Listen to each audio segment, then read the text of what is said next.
What's going on, guys? Thanks for tuning into the video today. So basically I've been on a couple of holidays and had a few social events recently, and my diet hasn't been the best in recent times, so I've put on a bit of weight, unwanted. So I'm going to start as of next week a little cleanup cut, probably for a few weeks, just to sort of drop down that extra bit of little body fat that I've put on throughout these few weeks of like holidays and social events. And the way I've decided to kick this off is talking about 3 of my most underrated foods for cutting that people definitely don't give enough credit to. So let's get into it. So number 1 on the list of in my opinion, most underrated cutting foods is potatoes, believe it or not. As an Irishman, potatoes obviously has to be on my list of things. So potatoes, roughly around 70-75 calories per 100 grams and 16 grams of carbs. Most people in their diets will be eating carbs, and it's pretty common for people who are into lifting to have like rice as their main carb and maybe like oatmeal or something like that. Both are good, but if you're cutting, they're not necessarily the best, because as we go through the potato stuff here, you'll see it's a much better option when you're trying to cut and hunger starts hitting and you're trying to eat as much as you can for a certain amount of calories. So potatoes, in terms of satiety, are like one of the highest foods that you can get, on top of being like pretty low calorie per 100 grams. So combined with that, you're getting a very filling carb choice, as opposed to rice, which you'd be getting way less for the calories, and it's way less it'll digest quicker, so you'll be left feeling hungry quicker and more hungry in general because you're going to be getting less of it. In terms of potatoes, generally I'm boiling them. There is also ones that are sort of like a microwave boil in the bag type thing, where they get steamed in the microwave, that are pretty good for if you're in a rush, and they only take like 6-7 minutes or something in the microwave and you get your potatoes cooked. But you've plenty of options with potatoes as well. It's not as common in like Ireland, but like grits or like hash browns for breakfast, you can just cut the potatoes up and do them in the air fryer, minimal like low calorie oil spray, and you get fucking great carb choice for breakfast that's really filling, and you get a lot of it for the calories, which is exactly what you want when you're cutting, to keep you full. Obviously you can just eat the potatoes normally. In terms of like lunch or dinners, I quite like, say, like frying them, like slicing them up into like slices, frying them in the air fryer with, say, like a taco seasoning or like a chipotle seasoning or something like that. It's minimal calories, but brings out an excellent result. You get sort of crispy potato slices, and you get a lot of them, and they're tasting good because you're putting the taco or whatever chipotle seasoning on it. You can also just like it's my preference to sort of crisp them up on like the pan or in the air fryer, but you can also just eat them like normally cooked.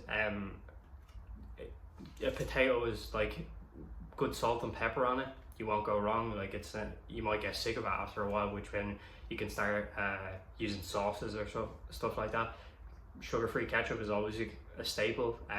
Like sriracha is also always great, low calorie and just tastes great. Put it on the potatoes and you won't be upset with your meal. Pretty much you'll always be happy, in my books anyway.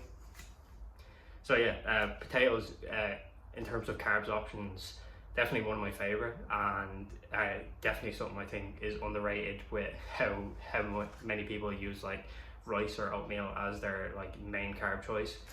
Give potatoes a try, it might help you on your next cut. Right, so next food I'm putting on my list of underrated foods for cutting is actually whole eggs, which might be surprising to some people because it's sort of a staple of like bodybuilding and lifting culture that like you only eat egg whites or something like that, which yeah, they are technically higher in protein, but there's a reason that I'm putting whole eggs on this. So to go back, roughly around like 60 to 70 calorie per egg, depending on how big your eggs are, roughly around like 4 to 5 grams of fat and around 6 grams of protein. Not the most amazing macros, but there's something you have to remember when dieting, is that your body requires a minimum intake of fat to maintain healthy hormone production, and you can technically just eat like completely clean, like zero fat throughout the whole day, but realistically it's going to crash your hormones after a few days or weeks. And if you're trying to cut, your hormone production, your testosterone production just tanks. Say goodbye to your muscle, like say goodbye to a lot of things, your mood, your libido, probably sleeping well. So it's well established, like to keep the healthy hormone production going, you need to have some sort of fats in your diet. And if you're on a cut, you don't want to be using like oils or other very calorically dense sources of fat, because like I said, your biggest thing on a cut is maintaining your hunger, keeping yourself satiated, and you don't want to have to spend a few hundred calories on nuts, which are barely a handful or whatever. For so many calories, you're getting barely any like volume of food, which is not going to be helpful to your maintaining your hunger and keeping you satiated throughout the day. Same with like olive oils and stuff like that. Yeah, they actually are really healthy for you, but if you're trying to diet and you're having to use like 300 calories for like a small amount of olive oil, it's not going to keep you full. There's a calories that otherwise would have been used to keep you full and help you like maintain your hunger throughout the day, which is the goal of the making cutting sustainable, really, and making sure you can keep going. So what is the minimum fat intake that you need? The recommendations you'll find are generally like 15 to 25% of your daily calories, or what I usually go off is 0.25 by your body weight in pounds. Will be your minimum fat intake, which is, it's not a huge amount, but like if you're not conscious of it, you could definitely not reach that. And like I said, it could crash your hormone production, crash a lot of things for you if you don't maintain enough fats in your diet. So that's why I've rated whole eggs as one of my most underrated foods for a cut, is because you do need some sort of fat, and if you're going to have to get some sort of fat, you want to get stuff that will like give you like a good volume of food. Not that necessarily, like fats are obviously like very dense in calories compared to other macronutrients, but if you have to get fat in, you want to choose the thing that will like give you the most volume of food, basically, for the calories, to help with your hunger as much as it can. So if you have like say 4 eggs is like 28 or so, 280 or so calories, that's a good chunk of your fats. And compared to say 300 calories of olive oil, those 4 eggs are going to keep you way more satiated and help you get through the day better without dying of hunger and without having to like cheat on your diet or something like that because you're so bleeding hungry. So yeah, definitely underrated, because the big point here is you need fats in your diet to maintain your hormone production. And if you're cutting, you want to choose the best option for the goal of cutting, which is going to be keeping you hungry, getting the most volume of food for a certain amount of calories. And eggs in my book are like one of my favorite, and definitely one of the best in that like sort of bracket. In terms of cooking eggs, like you can do it whatever way you want, like scrambled, boiled, whatever, it's up to you, but definitely don't sleep on eggs. As I said, one of the best places to get your source of fats, and especially for when you're cutting. So definitely an underrated food in my book for cutting. So my third underrated food for cutting on this list is 0% Greek fat, 0% fat Greek yogurt. This one comes in around 60 calories per 100 grams, depending on, like, there might be slight differences in what you're getting, but generally around there, and probably around 5 grams per that 100 gram, 5 grams of protein per that 100 grams as well. So not like a ridiculous macros on it, but per 100 grams, 60 calories, very low in calories for the volume of food you're actually getting. And this is plays into one of my sort of favorite snacks, or like also a meal as well that I have a lot when I'm cutting. Well, not just when I'm cutting, but it's pretty good for when you're cutting. Is the 0% fat Greek yogurt mixed with protein powder. Ups the protein content of the meal quite a lot, but it leaves it at like very good like calorie amount for the food you're getting and the macros you're getting. So say you would have like probably 200 grams of yogurt and like a scoop of protein.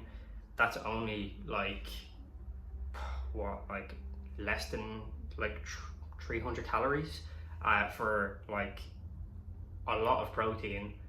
You're getting a full scoop of protein and the protein from the yogurt, and you're getting a decent amount of volume of food for that. This is actually, it's one of my favorite recipes.